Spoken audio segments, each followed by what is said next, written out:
Oke, gasin ya. Udah jam 19 juga ya, teman-teman. Halo semuanya.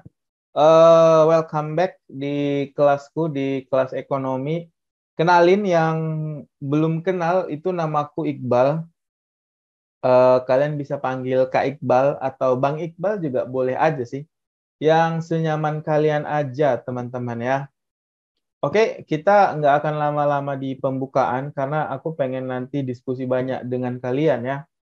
Hari ini kelasku itu judulnya adalah pola soal ekonomi ujian mandiri ya. Sebenarnya ujian mandiri itu lebih dari tiga kampus atau tiga jurusan ini ya. Tapi aku memasukkannya hanya karena ya dia adalah ujian mandiri yang paling familiar di Indonesia ya. Ada Fakultas Ekonomi UI, ada Gajah Mada, sama Airlangga gitu. Nah, hari ini sesuai dengan judulnya kita akan bahas pola soal ya.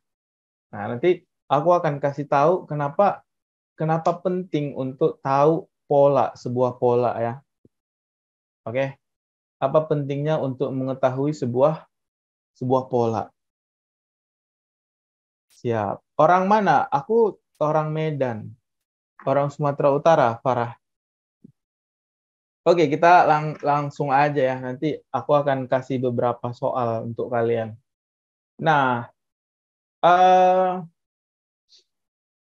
jadi ini perlu difahami ya.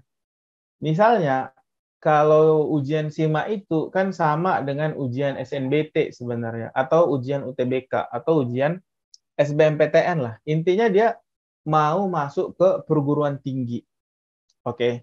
Jadi si perguruan tinggi ini ya kan eh, pengen menguji ke kalian, si siswa ini mampu nggak dia mengikuti pelajaran di kampusku ya. Jadi emang beda banget nanti soal-soalnya yang akan muncul di ujian mandiri yang kalian tahu ya. Nih, ini ada dua model yang kalian harus ingat ya. Yang pertama, yang sebelah kiri itu adalah model soalnya UI ya, Universitas Indonesia. Nah, Universitas Indonesia. Oke, guys. Sementara yang sebelah kanan itu adalah model soalnya UGM. Nah, ini kelihatan kan bedanya ya. Ini bedanya. Nah, kalau yang sebelah kanan ini adalah tipe soalnya soal UGM. Oke.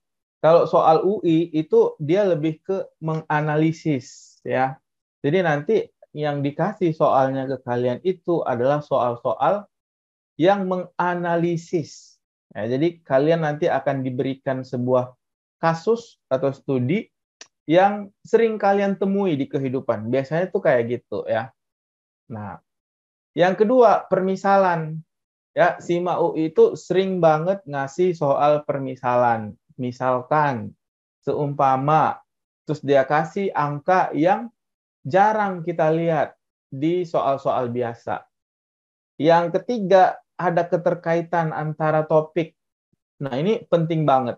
Kenapa? Karena dia punya perbedaan dengan soalnya UTUL UGM, teman-teman. Kalau UTUL UGM itu cenderung soalnya konkret. Jadi tidak ada keterkaitan antara beberapa skills dari topik yang kalian harus kuasai. Oke, itu bedanya. Menariknya, kalau kalian lihat penamaannya, di UI itu tesnya adalah untuk IPS ya. Sementara kalau di UGM itu disebutnya udah kemampuan sosum, sosial humaniora gitu ya. Oke. Ini nanti aku jelasin kenapa aku tulisinnya kos di situ ya. Karena kalau anak UGM itu udah wajib dan harus bisa ngitung kos. Nah, ini adalah rahasia yang udah aku buka tipis-tipis ya. Yang kedua, emang harus bisa ngitung kalau dia mau ujian utul. Nggak bisa enggak, kalau kamu nggak bisa ngitung, kamu akan sangat kesulitan, teman-teman.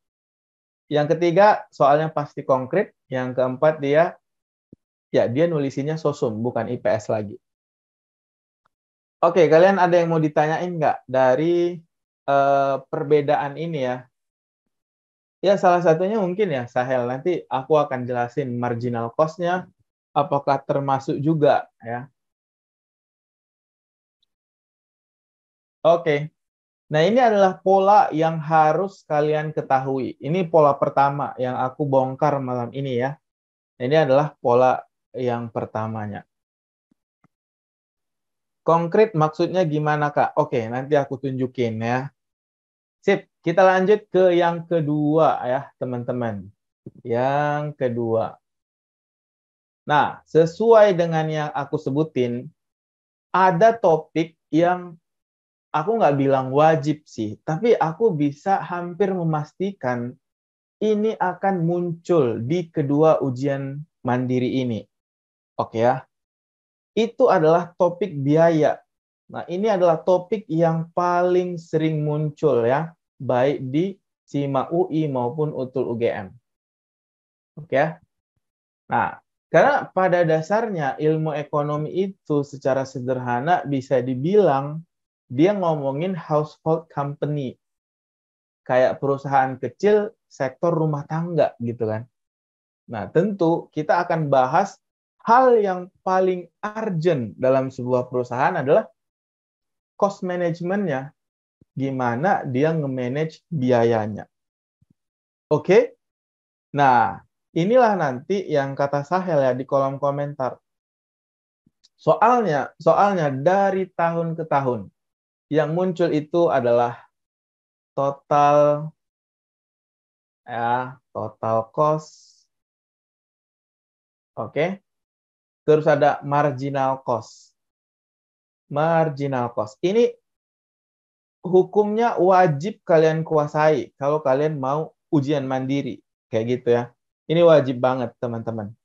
Tidak boleh tidak. Oke, yang kedua. Yang kedua ini ada utility. Ini juga penting banget. Utility. Oke. Biasanya nih aku kasih tahu ya, yang ini soal-soalnya ada di UGM dan banyak banget. Utility ini biasanya soal di SIMA. Oke. Yap.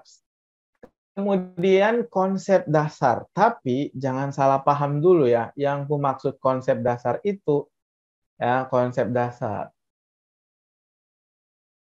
Yang paling sering muncul di beberapa tahun itu indifferent. Itu penting banget. Indiferensi.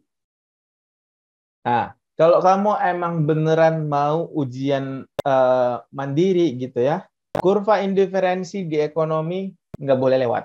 Itu kayak sebuah hal wajib yang harus kamu tahu. Oke? Yap. Yang keempat udah pasti akuntansinya ya. Karena baik UTUL maupun SIMA itu pasti akan ngeluarin soal akuntansi. Akuntansi. Nah, akuntansinya apa aja? Nanti aku akan bahas dari latihan soal yang akan kita punya. Oke? Ada pertanyaan dulu nggak sampai sini? Ini adalah corak yang kalian bisa simpan. Kalau misalnya nanti kalian harus ngelakuin ujian mandiri, kalian bisa tahu apa yang harus kalian pelajari dan persiapkan untuk ujiannya, teman-teman. Atau kita bisa lanjut ya. Nah, ini nih, coba lihat ya. Soal ekonomi SIMA UI itu kayak yang aku bilang tadi ya, permisalan. Jadi dia kasih soal kayak gini nih. Pada saat penerimaan marginal lebih besar dari biaya marginal. Coba di kepala kalian, di logikain dulu. Penerimaan marginal lebih besar dari biaya marginal. Oke. Oke. Yang mana yang benar? Yang mana pernyataan yang benar? 1, 2, 3, dan 4. Coba ya, dibaca dulu soalnya. Oke, 30 detik. Udah ketemu ya jawabannya? Udah ketemu? Biar kita launching ini pollingnya. 30 detik. Nah, silahkan dijawab dulu tuh.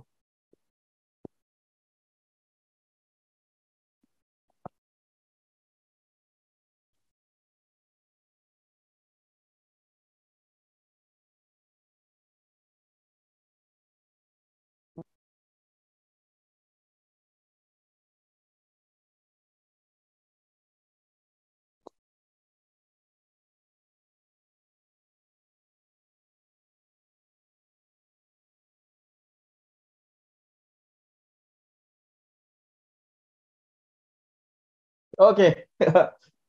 Oke. Ada 30% yang menjawab benar. Ini angka paling besar sih. Oke. Cuman 4 yang benar ya. Pasti ada yang bilang, wah kenapa cuma 4 yang benar? Nah ini perlunya kalau disimak, jadi pola soal simak itu kalian harus bisa menganalisis kayak yang aku bilang di belakang. Ya, oke. Jadi kalian diminta untuk memisalkan.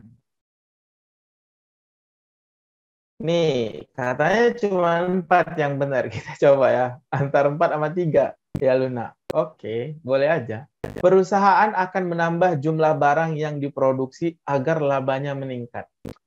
Ingat aja, marginal. Kata kuncinya marginal. Harus ngerti dulu marginalnya kayak gimana tuh konsepnya.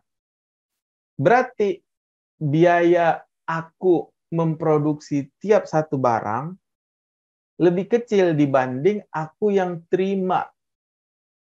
Misalnya aku jualan gorengan. Setiap aku goreng satu bakwan, penerimaanku 300 perak.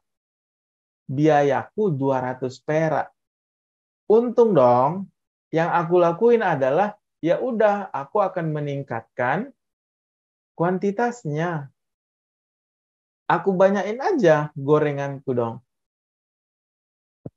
Aku goreng makin banyak karena biayanya akan ketutup dengan penerimaannya. Oke ya. Nah, kenapa yang 1, 2, 3 salah? Itu pentingnya ya. Yang pertama, produk total perusahaan maksimum. Belum. Kenapa? Karena ternyata masih bisa ditingkatin ya kuantitasnya. Nanti ada nih, kalau udah ketemu dengan keuntungan maksimum. Kalau teman-teman masih ingat, boleh tulis di kolom komentar ya. Perusahaan dapat menderita rugi. Ini udah pasti salah. Karena biayanya lebih kecil dibanding yang kita terima. Kan logikanya kayak gitu kan. Tambahan penerimaan lebih besar dari tambahan biaya bila perusahaan menambah beberapa unit barang yang diproduksi.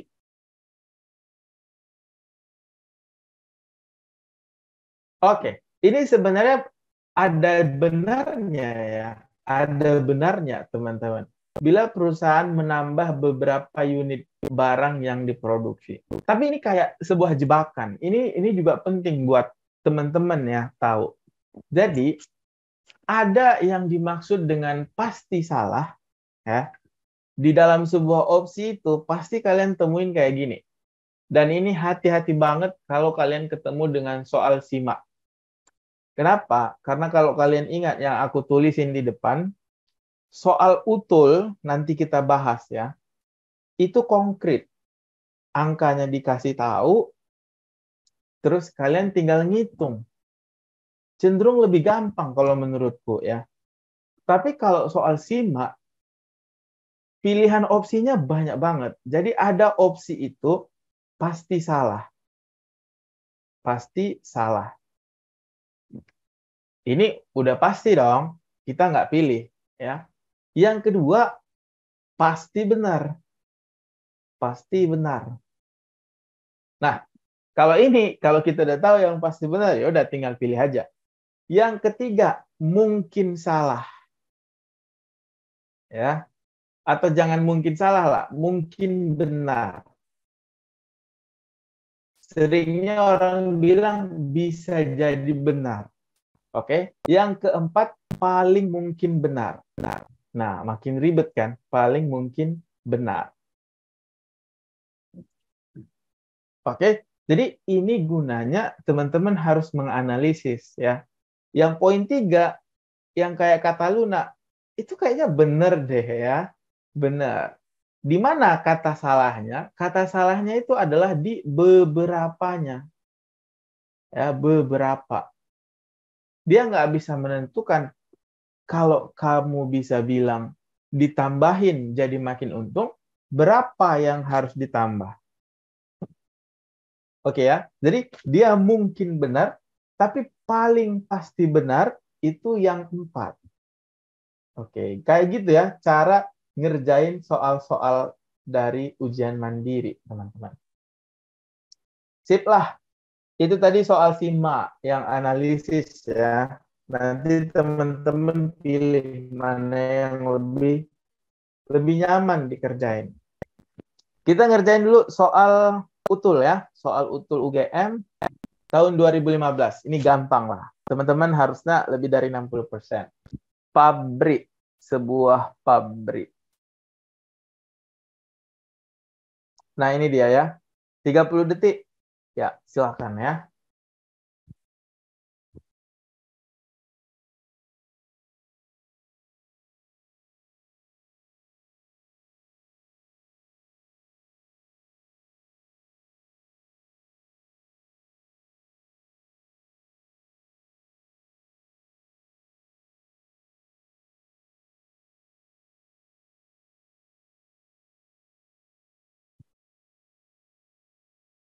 Oke, 3 detik lagi.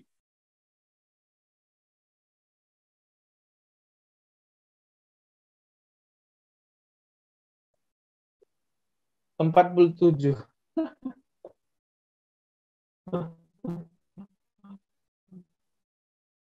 Wah,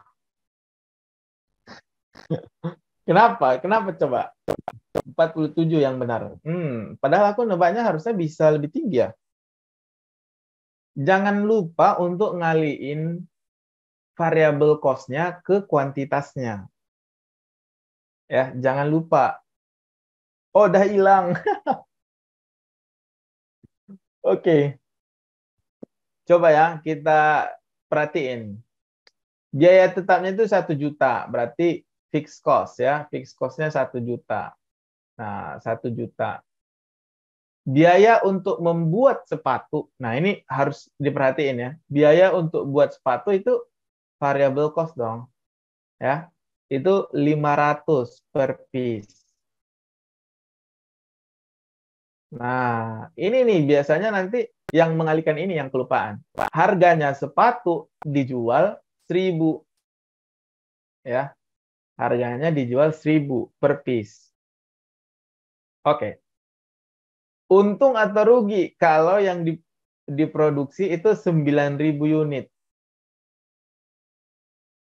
Ya udah gampang aja kan. Kalau misalnya mau ngelihat revenue kita atau pendapatan kita kali ini aja. Dikali aja kan. Hasilnya 9 juta. Nah, udah deh.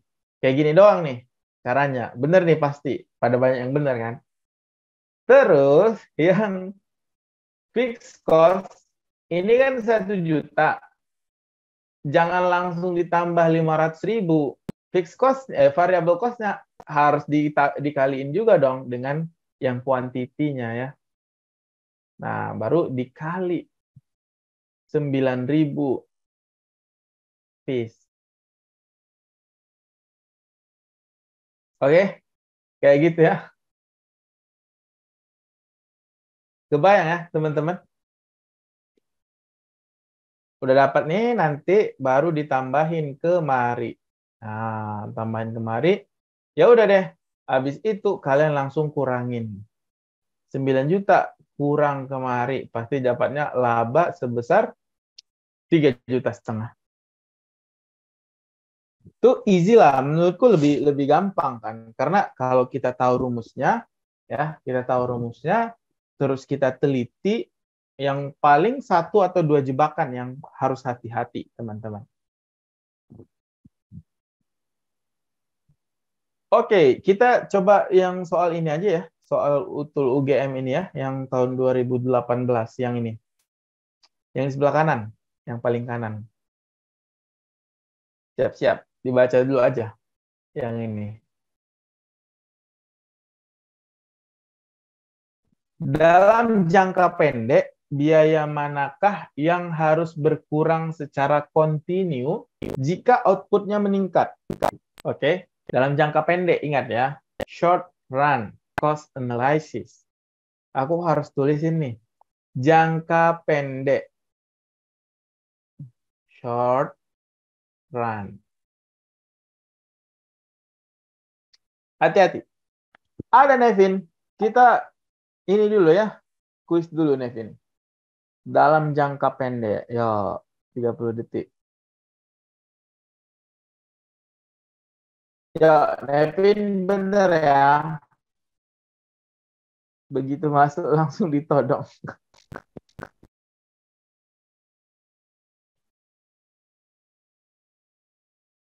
Hmm, hmm, hmm.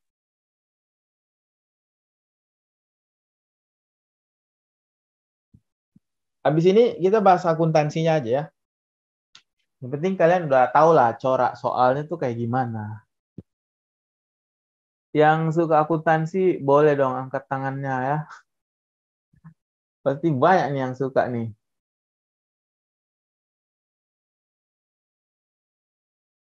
Biaya tetap rata-rata. Oke,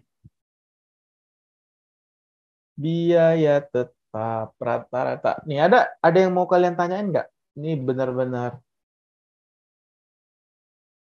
biaya tetap rata-rata.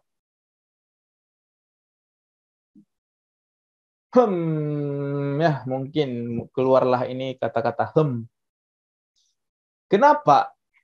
Kenapa? Why and why? Jadi aku sering banget, ini mungkin tips buat kalian juga ya. Sering banget itu kalau bicara soal cost, soal biaya, itu paling gampang itu adalah pakai case gorengan.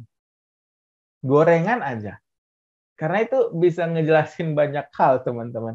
Dan tiap hari kita ngeliatin orang jual gorengan dong.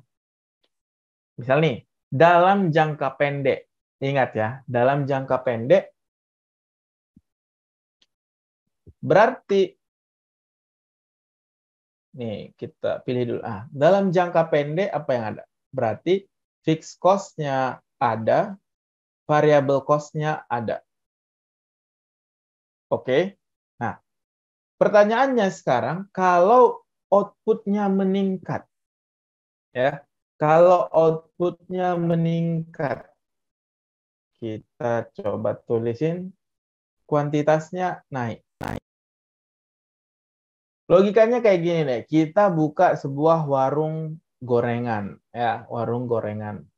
Terus yang menjadi fixed cost-nya kan misalnya adalah gerobaknya, telingnya, wajannya. Itu nggak bisa tuh kan?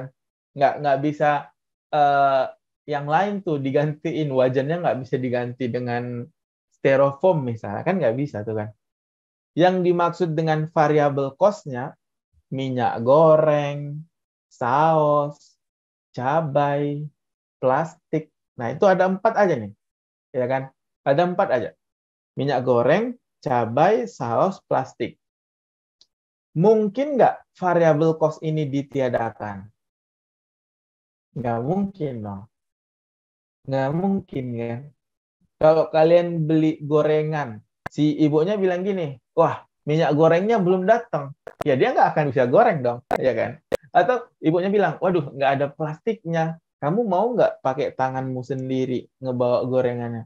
Nggak mau juga dong. Berarti ingat, dalam jangka pendek, variabel cost itu nggak mungkin dihilangkan.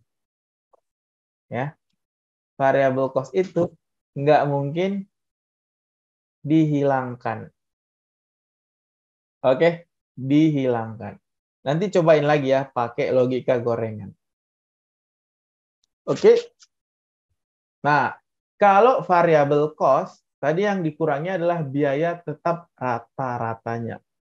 Nah, semakin banyak gorengan yang bisa kita lakuin apa? Bisa dong kita awalnya nih, misal nih, kita goreng 1.000 bakwan dalam satu wajan, ya kan? Awalnya. Ya udah, sekarang tambahin aja jadi 3.000 bakwan. Wajannya tetap satu. Iya dong. Wajannya kan nggak nambah kan? Kebayang nggak? Wajannya nggak harus nambah. Jadi di sini nih aku tulisin ya. Oke. Wajannya nggak nambah. Cukup satu. Nah, kalau dihitung wajannya ya tetap satu. tapi dia bisa menggoreng lebih banyak bakwan. Kira-kira kayak gitulah logika-logikanya ya. Oke ya. Jadi antara sebelah kiri dan sebelah kanan itu nggak bisa dipisahin sebenarnya ya. Jadi yang di awal tadi aku bilang ini adalah pola soal UI, yang kanan adalah pola soal UGM. Aku tidak lagi bilang, cukup kuasai yang kiri aja atau cukup kuasai yang kanan aja. Sebaiknya sebaiknya nih, ini saran aku nih, sebagai inilah pengajar ya, kalian bisa ngitung kenceng, kalian juga bisa analisisnya, ya kan? Fitfall-nya jangan kegocek. Kalian bisa ngitung, oke nih, hitung-hitungannya, permisalan analoginya juga bisa. Nah, soal-soal yang konkret diminta ngitung, angkanya udah ada, gampang. Keterkaitan antara topik juga bisa. Ya kan? Nah, itu nanti kalian bisa menguasai ilmu humaniora. Mantap. Udah deh ya, sampai ketemu tahun depan. Nanti tahun depan biasanya itu udah pada ngasih kabar tuh. Kayak Iqbal, aku lulus di sini, di UI misalnya. Aku lulus di Pajajaran, lulus di Universitas Brawijaya misalnya. Pakai skill yang kakak kasih tahu. Biasanya gitu. Karena yang kayak aku bilang, kelasnya cuma sekali dalam setahun. So, terima kasih yang sudah hadir malam ini. Semoga ada manfaatnya. Kita ketemu tahun depan, maybe ya. Selamat malam semuanya. Jaga kesehatan. Tetap semangat. Assalamualaikum warahmatullahi wabarakatuh. Thank you.